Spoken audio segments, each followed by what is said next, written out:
bonjour tout le monde. Je vous souhaite la bienvenue au Télésommet Réseauté Autrement. Aujourd'hui, j'accueille avec moi Frédéric Canevet, consultant marketing, web et blogueur. Donc, bonjour Fred, Hello. ça va? Bonjour, oui, ça va très bien. Je suis très content et merci de l'invitation. Bien, ça fait plaisir. C'est un sujet qui nous passionne les deux. Réseauter autrement. J'aimerais que tu me parles un peu de qui tu es, qu'est-ce que tu fais. Puis ensuite, pour toi, ça veut dire quoi, justement, réseauter autrement? Alors en fait, ça fait plus de 10 ans que je suis blogueur. Donc en fait, j'ai monté le blog conseilmarketing.com en 2006, si je me souviens bien. Et en fait, avec le temps, le blog au début c'était une petite passion et puis c'est devenu un vrai business qui attire grosso modo 10 000 visiteurs par jour. J'ai 70 000 abonnés newsletter et je fais plusieurs dizaines de milliers d'euros de chiffre d'affaires avec le blog. Et pendant la journée, je suis également product manager dans le B2B et j'ai vraiment spécialisé le blog dans le marketing B2B parce que c'est là vraiment que c'est ma passion et puis c'est là que c'est plus intéressant. Et le networking est justement super intéressant dans le domaine du B2B parce que c'est là en fait qu'on arrive à faire le plus de business.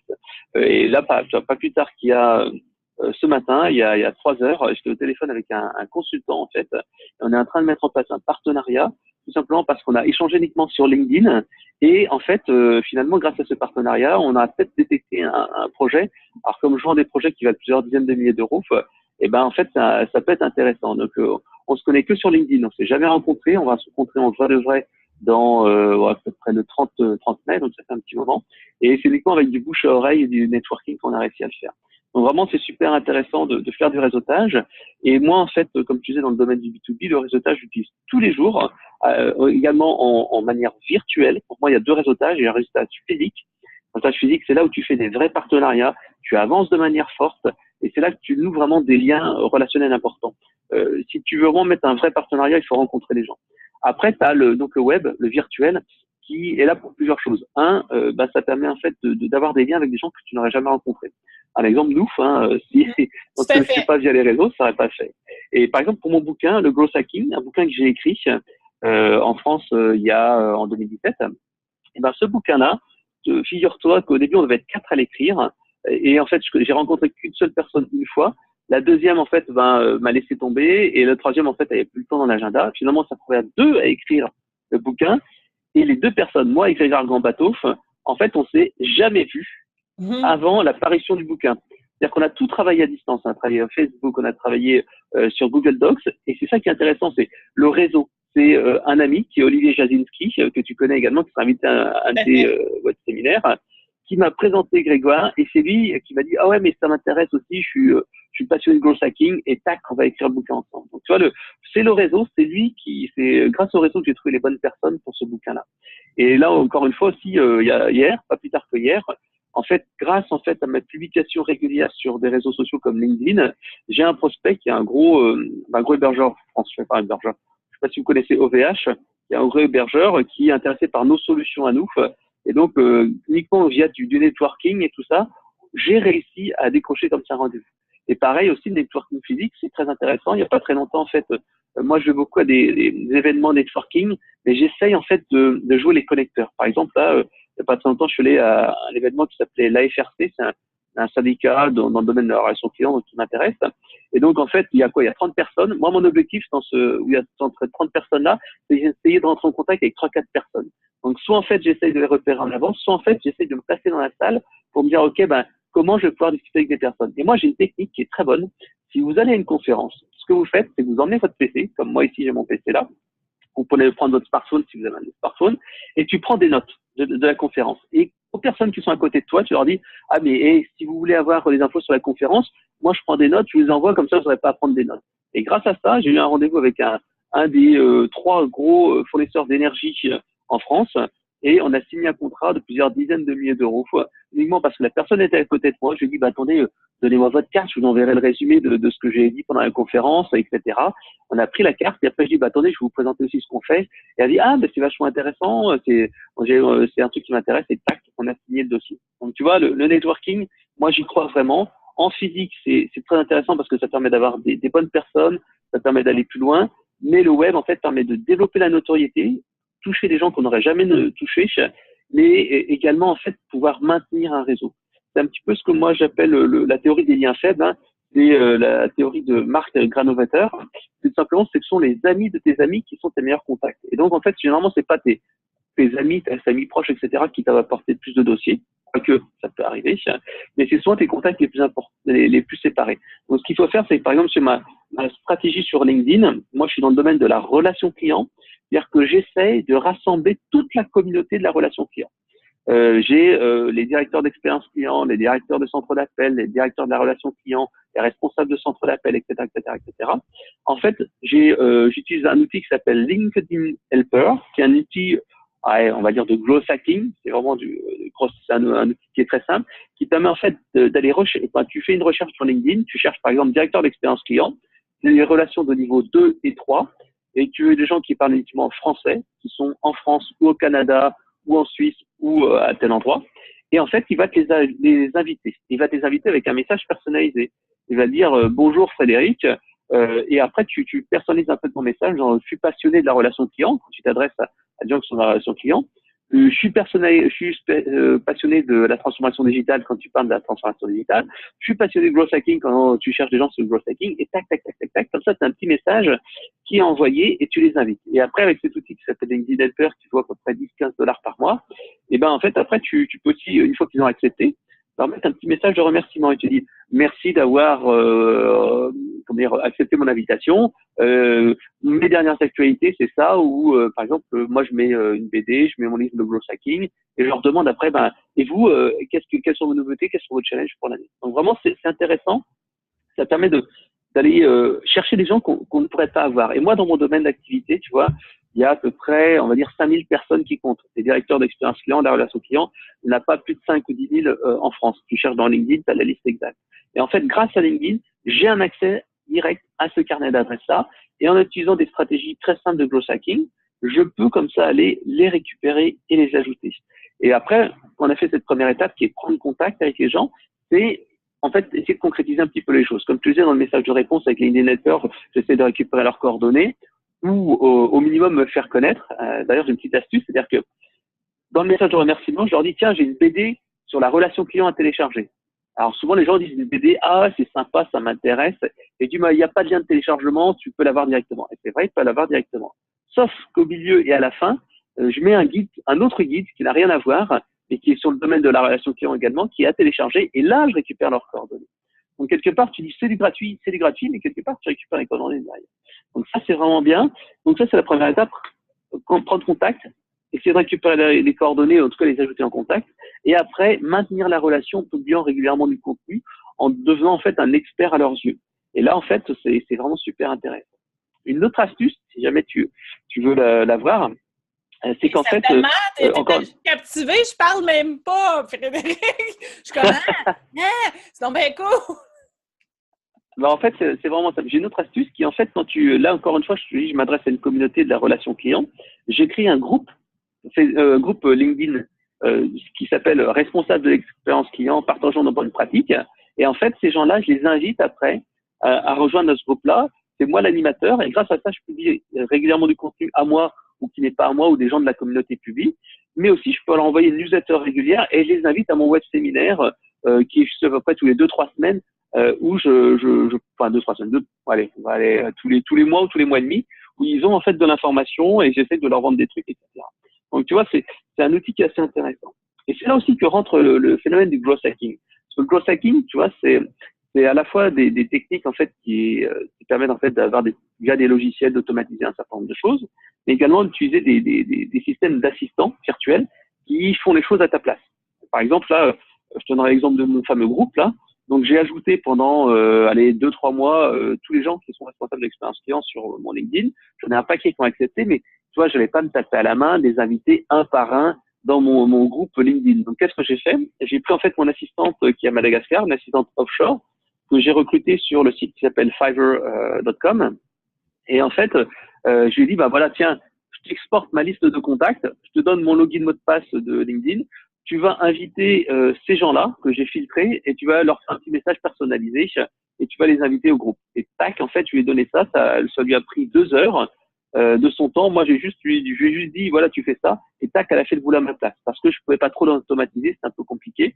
Et là, je l'ai fait par contre avec une assistante. Donc voilà, Je trouve ça le intéressant. growth hacking, c'est ça. Il y a des gens qui ne savent pas, qui sont entrepreneurs, solopreneurs, même des fois, on peut être gestionnaire, on manque de temps, puis qu'il existe plein de solutions de virtual assistant, d'assistants virtuels.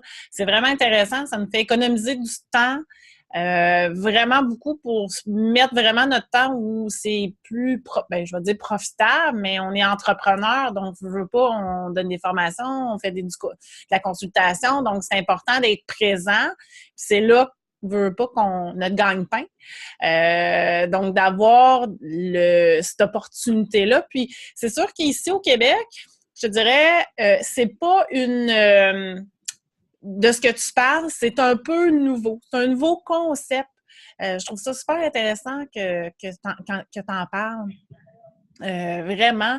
Puis, je pense que c'est une clé aussi au niveau du réseautage, vraiment, qui est différente au niveau des médias sociaux, comme tu disais si bien, c'est d'avoir la connexion physique, donc le réseautage physique, mais d'avoir le réseautage virtuel.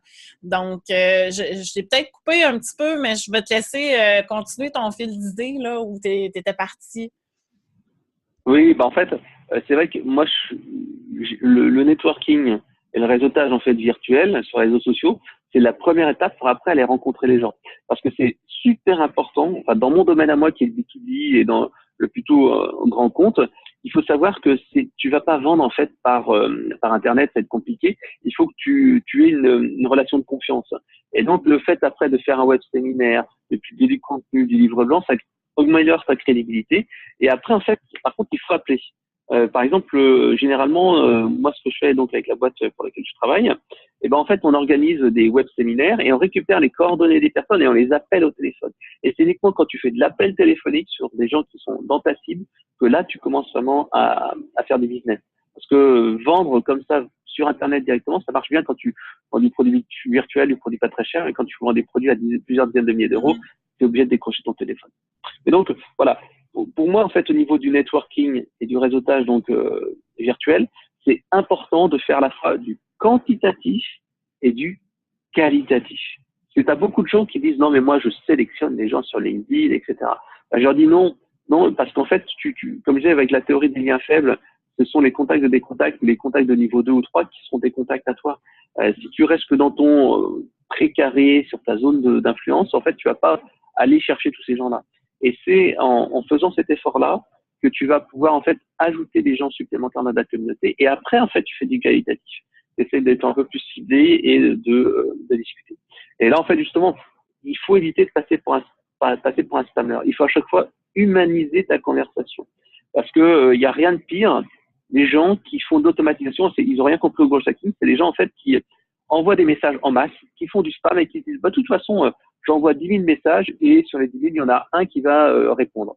Sauf que 1 sur 10 000, c'est pas beaucoup en taux de conversion. Puis 2, en fait, ils vont casser leur image. Donc, en fait, il faut essayer d'aller améliorer sa conversion. Et ça, c'est la deuxième phase du growth hacking. Le growth hacking, en fait, c'est mesurer, avoir un ROI et mettre en place une croissance durable. Pas juste utiliser de logiciels, pas juste faire des coûts, mais essayer de mesurer ce qu'on fait. Par exemple, moi, dans mon message d'invitation, le deuxième, comme je disais, le premier message, dans LinkedIn, tu peux pas mettre une URL. Donc, tu dis, voilà, je suis passionné d'expérience client, j'aimerais échanger avec vous et partager des trucs comme ça, blablabla. Dans le deuxième message, par contre, c'est là, en fait, où je mets des URL et que je les attire sur mon site et j'essaie de capturer leurs coordonnées.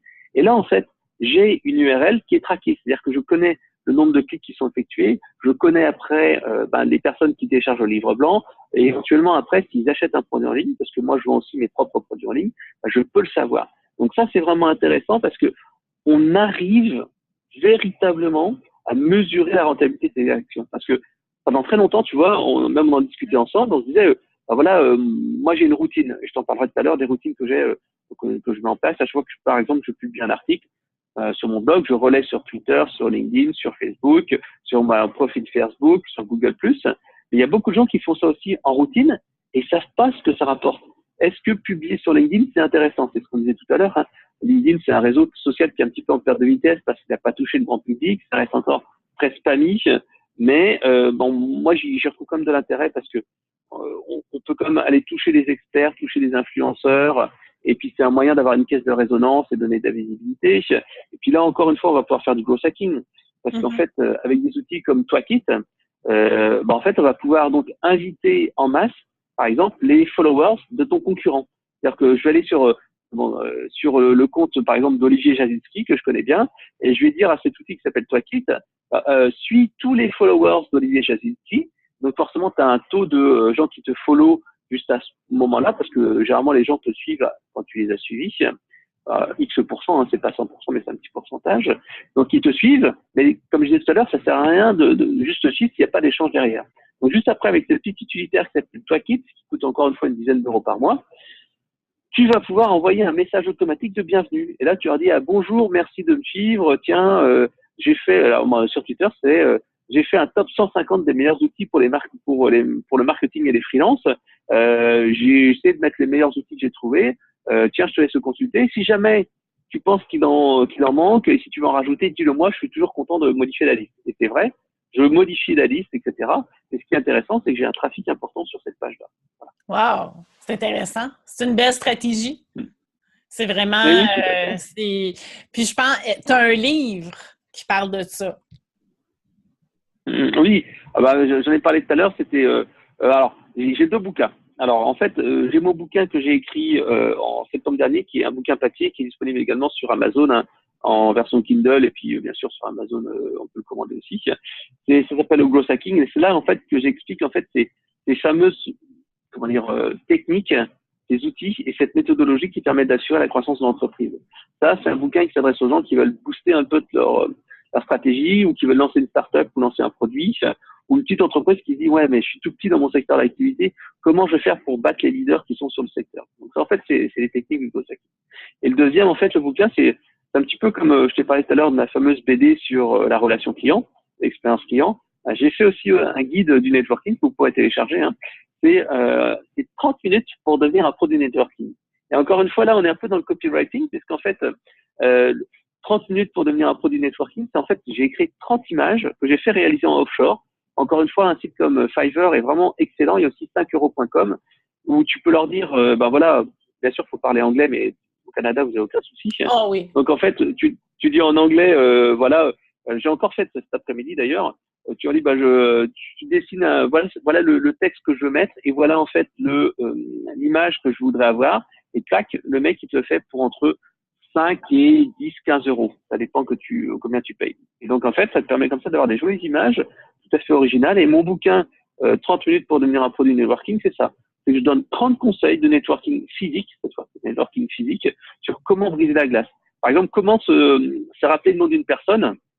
Et en fait, c'est essayer d'avoir un moyen mémotechnique. Par exemple, si tu as quelqu'un qui s'appelle Georges, tu dis, Georges comme Georges Clooney, et tu essaies de trouver des trucs. Par exemple, pour toi, je me suis dit, tiens, Penny Lane, la chanson et tout ça.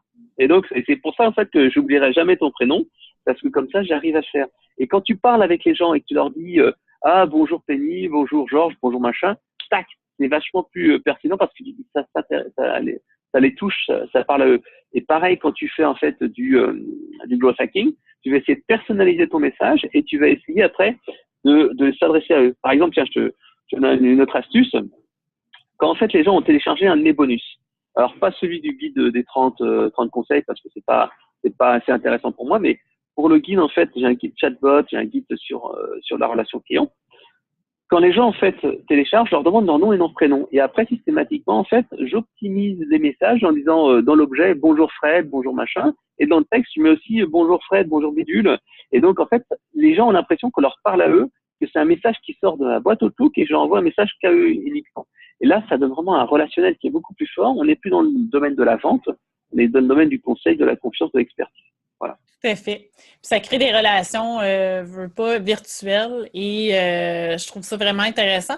Puis dans le truc, moi, pour ce que tu disais, là, Penny Lane, moi, mon truc, pour que les gens se rappellent de mon nom, c'est vraiment, je vais mentionner Penny Lane, selon des générations. Pennywise, qui est un groupe punk rock des années 90.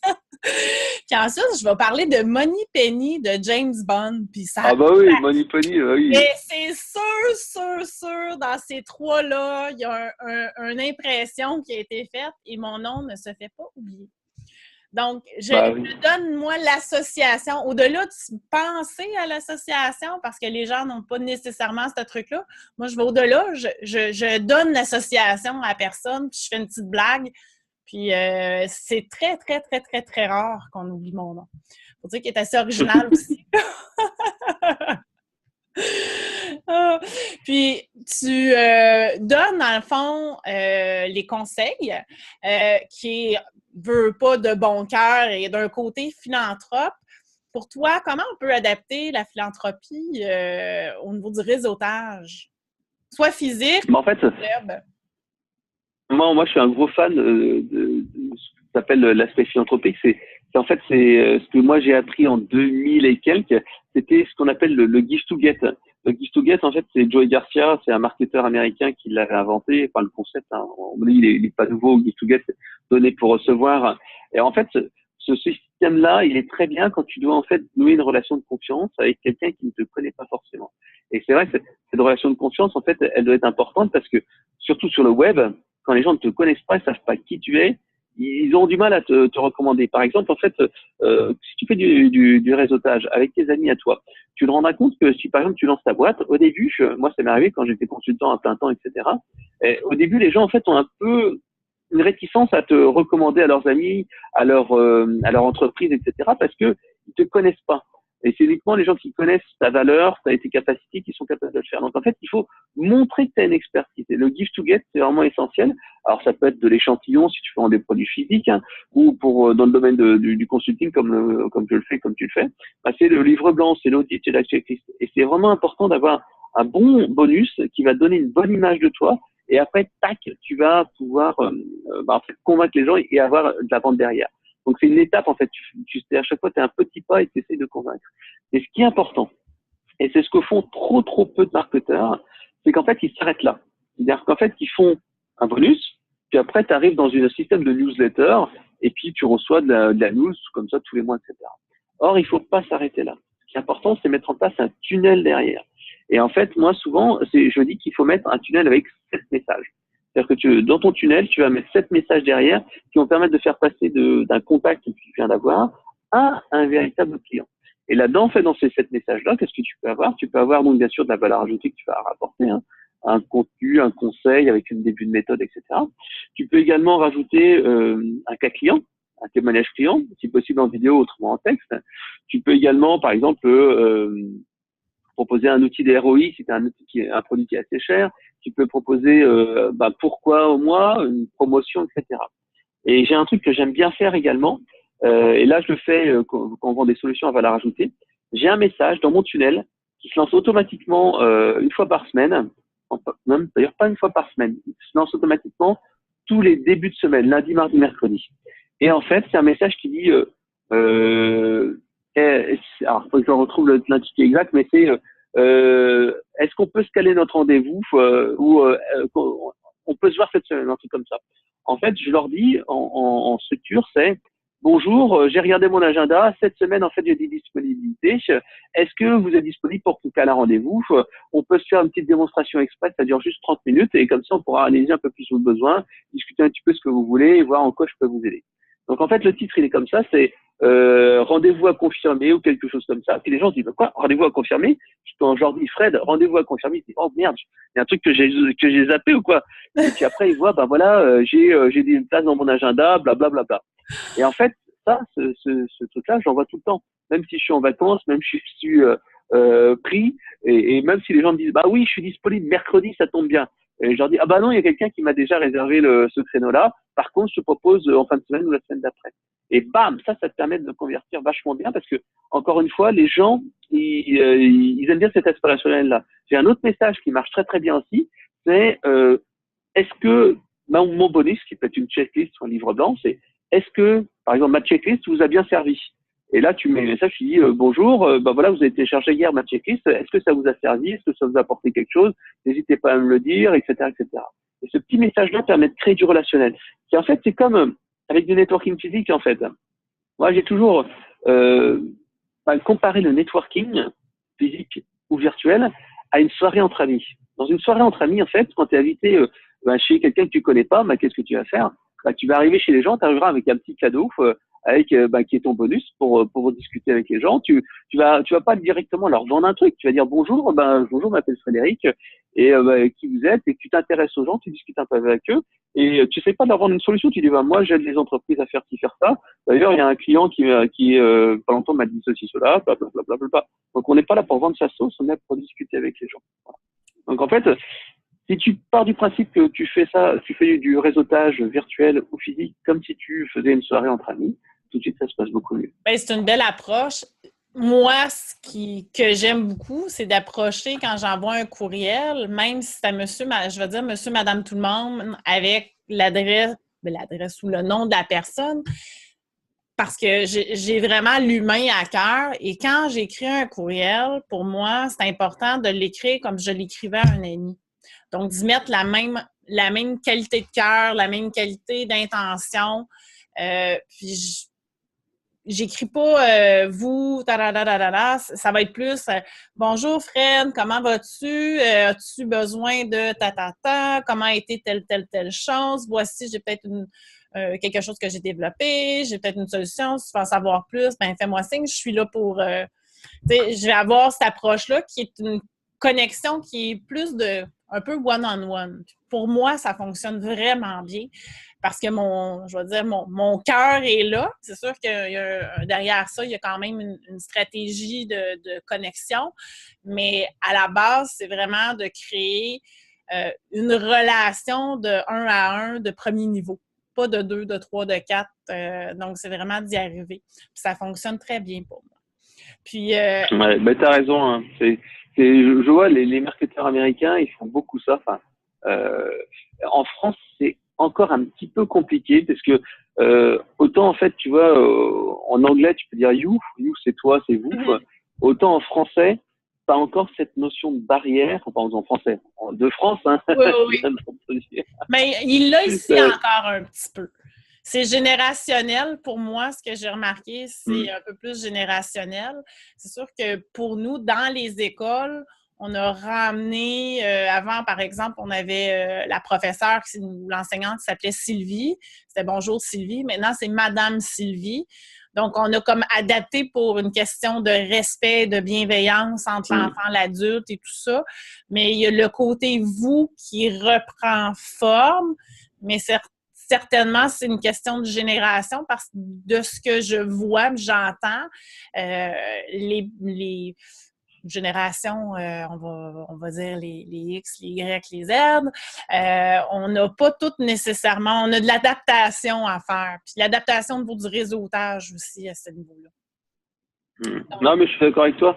Mais c'est vrai que moi, en fait, en France, c'est encore un petit peu dur. Mais ce que je fais, c'est que sur mon blog, en fait, je dis je. Avant, je disais nous, alors que je suis tout seul sur le blog, hein, et même dans mes conférences et tout ça, je dis toujours je, et je dis plus nous pour que ça fasse plus personnel. Je parle de mes émotions, je parle de mon expérience, et quand j'envoie un email, je dis je dis pas nous, la société, nous, machin. C'est vraiment important de personnaliser ça. Et tu vois, je mets ma photo. Ma photo, c'est dans ma signature d'email.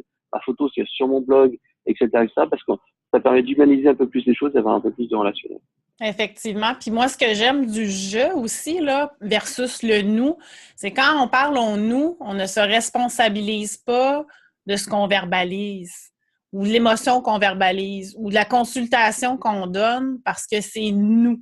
Donc, on n'est pas impliqué ou on est impliqué par la bande. Donc, quand on parle au jeu, pour moi, toute la résonance, l'impact est vraiment différente parce que je m'implique dans ce que je donne comme information. Je m'implique dans ce que je veux donner comme formation ou comme atelier. Je vais être 100% présente pour l'autre, puis je me responsabilise justement dans la relation puis dans la connexion. Donc, ça fait tout un impact aussi, je veux dire psychologique, je ne suis pas psychologue, mais ça a vraiment, au niveau de la charge émotionnelle, Puis la personne, souvent, elle aussi, va aussi se responsabiliser. Donc, on se rapproche d'une vérité. Donc, on a la vérité de moi, la vérité de l'autre, puis on s'approche de la vérité parce qu'on parle au jeu. Donc, la connexion est encore plus solide, qui est plus facile, bien certainement, en réseautage physique, mais qui peut s'appliquer dans le réseautage web. Je trouve vraiment intéressant. Mais c'est vrai que dans le réseautage web aussi, il faut savoir qu'il y a quand même plusieurs niveaux, entre guillemets, d'intimité. Par exemple, en fait, tu vois, sur LinkedIn, on reste encore sur un réseau social qui est très professionnel, qui est très sur le partage d'informations. Moi, j'utilise beaucoup aussi Facebook pour maintenir, en fait, un relationnel avec les gens. Alors, j'ai bien sûr ma page entreprise, mais en fait, avec pas mal de gens, en fait, les gens m'ajoutent en tant que profil, et mon profil pro est devenu mon profil perso, c'est le même. Mais en fait, j'utilise beaucoup pour maintenir des relations, montrer un petit peu la face cachée de Fred, montrer mes vacances, montrer ce que je fais, montrer mon ordinateur. Et ça, c'est un réseautage. Moi, toi, j'ai mis 5000 contacts, je suis au taquet de Facebook. Et en fait, ça permet de mettre une relation avec les gens et même des gens que tu n'as pas vus en physique, à force de commenter, leur souhaiter un bon anniversaire et tout ça, tu arrives à avoir des super relations et surtout maintenir des relations avec des gens que tu as vus une fois, mais qui sont devenus quasiment des amis parce que tu as discuté avec eux. Donc moi, je vous conseille vraiment d'utiliser également LinkedIn, qui est un excellent outil. Même déjà, par exemple, moi, quand je fais une petite promo, parfois, tous les gens qui ont leur anniversaire, ben, je leur envoie un petit message. Non, bah tiens, c'est que je leur souhaite un bon anniv. Et après, je leur envoie un MP en disant, tiens, bah, c'est ton anniv. D'ailleurs, je suis en train de mettre en place une promo où, tiens, je mets ceci, je mets cela. Et rien que pour toi, et en exclusif, tu as le droit à ceci, cela. Et ça marche pas mal. Et j'ai beaucoup de gens aussi influenceurs que je garde en fait dans mes contacts. Et avec Facebook, après, j'utilise il y a un petit outil, un plugin qui s'appelle, enfin, je le retrouve, c'est qui est sur mon PC là. C'est Facebook Toolkit, c'est un plugin qui s'appelle Facebook Plugin Chrome qui permet en fait d'envoyer à une sélection de personnes un message. Et tu peux leur dire, bah voilà, tiens, salut, je viens de sortir un bouquin. Moi, par exemple, j'ai fait mon bouquin sur networking avec un petit message. Parce qu'autrement, si tu dois aller manuellement aller dans Facebook Messenger et puis aller les taper un par un, tu vas passer du temps. Tandis que là, en fait, tu fais un petit créneau d'une dizaine, une quinzaine, tu sélectionnes, tu laisses envoyer le message, après tu reviens, tu envoies une quinzaine, une vingtaine, pour pas être chopé, parce que Facebook est quand même beaucoup plus dur, en fait, au niveau des outils d'automatisation que LinkedIn, qui est encore, en fait, une vraie passoire. Oui, effectivement, tout à fait.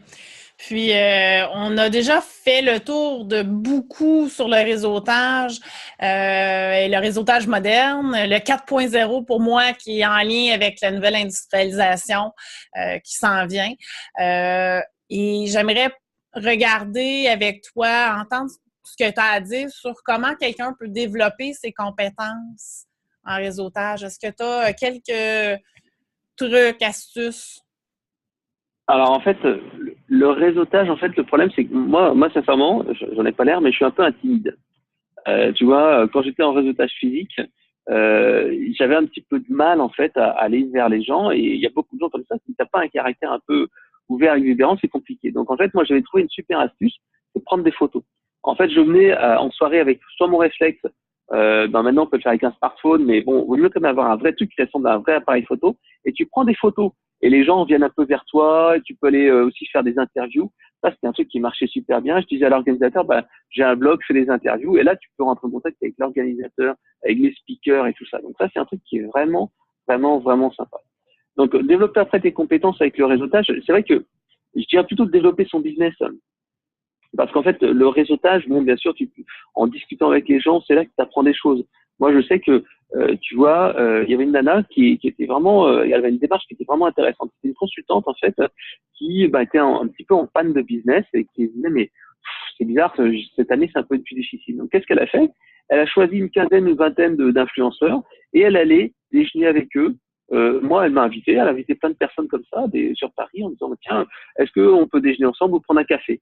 Et donc, en fait, rien qu'avec ça, en discutant, on discute ensemble, on échange des idées, on dit, bah, tiens, tu pourrais faire ceci, tu pourrais faire cela, blablabla. Bla, bla, bla. Puis même, on a échangé des prospects, je dis, bah, tiens, je connais quelqu'un qui a besoin de ça, etc., etc. Donc, en fait, ce fait d'aller oser inviter les gens, il faut y aller. Et en fait, c'est en discutant que tu peux le faire. Alors après, bien sûr, idéalement, c'est faire un mastermind et pouvoir discuter sur des problématiques, mais rien que déjà échanger avec les gens, c'est important.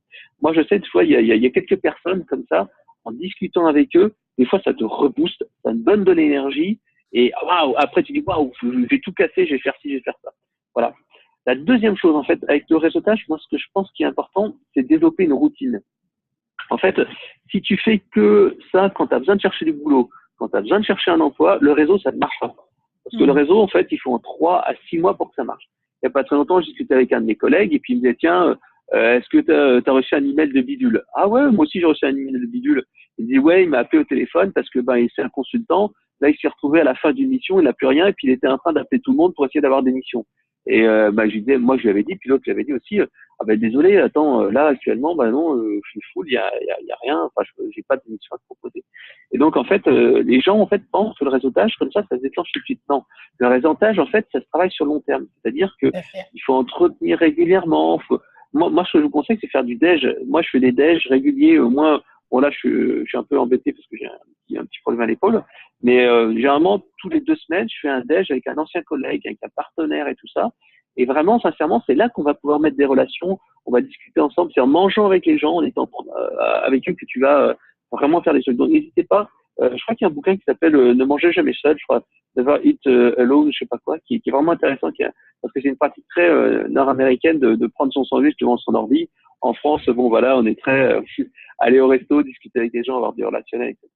Et ça, c'est vraiment important. Quand j'étais dans une boîte, en fait, je bossais chez un gros éditeur de logiciels international. Et à un moment donné, on avait monté une petite start-up dans la boîte.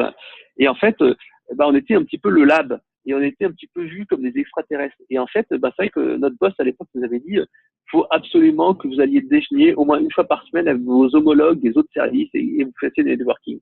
Et on était tous à faire ça. Et sincèrement, ça a permis de booster le truc. Donc ça, c'est la petite routine. Au niveau virtuel. Virtuel aussi, ce que je vous conseille, c'est d'avoir une petite routine. Comme je disais, moi, à chaque fois que je publie un article, j'ai une routine de publier là, dans un groupe, dans mes différents profils, etc., etc. Et également, c'est d'avoir une checklist, c'est-à-dire que tous les matins, tu prends 5, 10 minutes pour gérer tes réseaux sociaux. C'est-à-dire que par exemple, tu vas sauter les anniversaires, tu vas là, tous les soirs, moi, à minuit, minuit et demi, je souhaite les anniversaires sur Facebook et j'envoie un petit message. Et parfois, ça amorce un truc. Tu peux aussi féliciter la même chose sur LinkedIn, sur les anniversaires, sur les anniversaires de travail, etc., etc. Donc en fait, après tu peux faire en fait une fois par an aussi extraire tes contacts LinkedIn et leur envoyer un petit message. Moi, souvent, j'envoie un message de bonne année ou un message pour les vacances.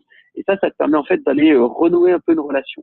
Parce que le problème des réseaux sociaux virtuels, c'est qu'en fait, tu n'es pas maître de la visibilité. Sur Facebook, tu peux pas en fait envoyer un email. Enfin, si tu peux extraire. En fait, tu as une fonction quand tu extrais l'archive de Facebook, tu peux extraire les emails des gens et de tes contacts. Comme ça, on va dire que tu peux avoir à peu près un tiers des contacts sur Facebook et tu peux récupérer les emails et renvoyer un email. Sur LinkedIn, tu peux extraire une archive et avec l'archive, tu as les coordonnées de tous tes contacts et après, tu peux leur envoyer un message. Pas avec ta messagerie parce que tu as tout exposé, mais tu l'envoies avec, par exemple, Mailchimp. Tu as une possibilité d'envoyer jusqu'à 2000 emails et bam, tu envoies un message par paquet de 2000 et tu dis bonjour ou par ta messagerie si tu as une solution d'emailing et tu envoies un message comme ça. Tu dis voilà, nous sommes en contact sur LinkedIn et je vous écris pour vous souhaiter une bonne année. Voici mes dernières actualités, voici les vôtres, etc., etc. Voilà. Et un autre point, c'est bien sûr de publier du contenu de manière régulière pour en fait montrer ton expertise, mais surtout après passer à la conversion. Parce que si tu fais que publier du contenu, ça sert à rien. Il faut inciter les gens avec du contenu événementiel, qui peut être en fait un livre blanc, qui peut être un web séminaire ou quelque chose comme ça. Comme je disais, publier du contenu pour payer du contenu, ça sert à rien. Il faut après que ça passe à l'action. Voilà. Je vais réécouter cette vidéo puis je vais le mettre en application, Frédéric, parce que vraiment, c'est super pertinent. Et j'invite vraiment les gens à aller visiter ton site web qui est conseilmarketing.com. Excellent. Et j'aimerais que tu me parles encore, on en a parlé un peu, mais pour terminer, tu as une gratuité à offrir aux gens. Donc, on va l'avoir ici en lien là, dans la vidéo. Justement, que les gens puissent aller la chercher. Donc, les conseils je te laisse... Alors, c'est 30 minutes pour devenir un pro du networking. Comme je te disais, j'essaie de travailler un petit peu. Alors, j'essaie de travailler, mais tout ce qui est bonus, livre blanc, gratuité, j'essaie de travailler en proposant en fait un résultat dans une période limitée. Par exemple, 30 minutes pour devenir un pro du networking, 6 semaines pour devenir plus efficace, 21 jours pour bloguer comme un pro, ou alors tu as le système des 100 conseils pour réussir sur Internet, ou les 112 conseils des as de la vente que j'ai également. Donc en fait, c'est des petits guides comme ça que j'essaye de toujours de donner un résultat concret. Et donc comme je disais dans ce mini guide là, c'est un guide gratuit où vraiment j'explique en fait mes trucs à moi, qui était un grand timide à l'époque, comment en fait on peut briser la glace avec les gens et aller les voir. Par exemple, tiens, un truc très simple, quand tu es les meilleurs endroits pour aller discuter avec les gens et rompre la glace, c'est dans les queues, dans les files d'attente. Et dans les files d'attente, en fait, il faut que tu vas pas faire comme tous les gens à regarder tes emails et à écouter tes messages. Non, tu vas discuter avec eux et qu'est-ce que tu vas faire? Par exemple, tu vas dire, ah tiens, mais c'est le dernier Samsung, oh, c'est le dernier iPhone. Et je connaissais pas. En fait, tu cherches en fait un truc avec un point de départ et un point de départ conversation. Ou alors, tu peux être, par exemple, dire, est-ce que vous savez où se trouvent les toilettes ou alors, par exemple, quelqu'un qui est au buffet, qui dit, oh, mais le buffet, c'est également un autre endroit qui est excellent. Disant, tiens, c'est quoi ce petit truc-là? Vous savez ce que c'est? Ça a l'air bon. Et rien que ce truc-là, ça me permet de faire un max de networking. Et en fait, tu vois, il y a pas mal de gens qui sont à mes collègues de bureau qui savent pas faire ça. Et ce petit truc, c'est brise-glace qui marche très très bien. Ça te permet comme ça de rencontrer 5-10 personnes dans la soirée, alors que mes collègues, généralement, ils en rencontrent 2-3 péniblement et ils restent scotchés avec eux tout le temps. Et aussi, c'est important quand tu es en networking, faut pas rester scotché avec des gens parce que parfois, tu as des gens qui sont ils discutent, ils s'emmerdent dans la soirée, donc en fait, ils tiennent la jambe. Donc, qu'est-ce qu'il faut faire? C'est de trouver une petite astuce. Alors, il y a plusieurs astuces que j'utilise. Le premier, c'est bon, allez, je vais remplir mon verre. Bon, deuxième chose, je vais aux toilettes. Troisième chose, tu fais semblant d'avoir un appel téléphonique. Ah, excusez-moi, j'ai un appel ou un SMS. Je reviens tout à l'heure. Hein, tout à l'heure. J'étais enchanté de vous rencontrer. Je vous donne ma carte d'ailleurs. Ça m'intéresserait beaucoup de rediscuter avec vous. Voilà. Donc, toi, des petites astuces qui fonctionnent et qui permettent de papillonner. Parce qu'en fait, encore une fois, il y a un aspect volume et valeur. Ça sert à rien de rester scotché avec une personne tout le temps, quoi. Il faut aller un petit peu de Oh, wow! Vraiment des superbes astuces et j'ai hâte d'aller chercher cette gratuité-là. Et je te remercie, Frédéric, de ton temps aujourd'hui. En fait, aujourd'hui pour moi, dans l'après-midi, toi en soirée, bien certainement, puisque tu es en France. Merci tout le monde d'avoir pris un moment pour nous écouter aujourd'hui. Je souhaite une belle journée à tout le monde. Et puis, surveillez votre boîte courriel pour la suite des entrevues. Au plaisir. Peigne la mer avec Frédéric. On vous souhaite bonne journée. Salut! Bye bye. Bye bye.